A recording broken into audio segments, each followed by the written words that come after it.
Welcome back. Well, tonight is a deadline for President Donald Trump to either sign or veto a popular bill that aims to increase the supply of housing all around the country. Our senior political reporter, Steve Sebelius, has been following that bill and the controversy surrounding it.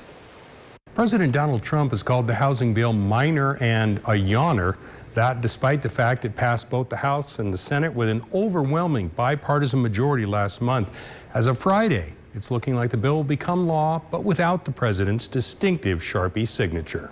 Under the Constitution, the president has 10 days after he receives a bill to sign or veto it. The president said Friday he's withholding his signature in protest because the Senate has failed to pass an elections bill that would demand proof of citizenship to register to vote. Congresswoman Dina Titus told me today Trump's move shows he doesn't really support the housing measure.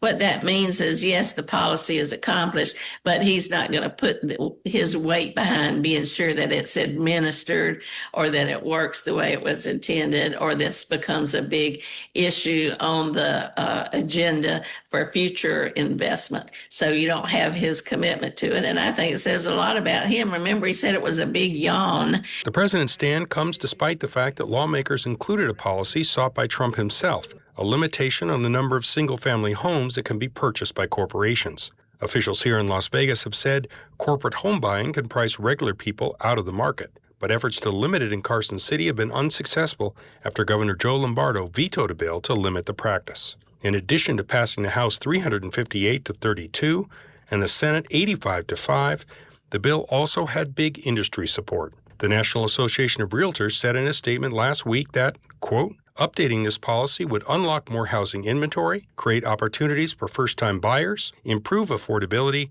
and help more Americans achieve the dream of home ownership, unquote. Titus also told me a veto of the housing bill was unlikely since it passed with such an overwhelming majority. It's very likely the Congress could override a veto, handing Trump a defeat he did not want.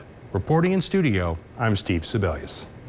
Steve, thank you so much. And if you have any questions about this story or politics in general, please feel free to ask Steve. You can scan that QR code right there on your screen or send Steve an email at steve.sebelius@ktmv.com. There's also an Ask Steve link on our website.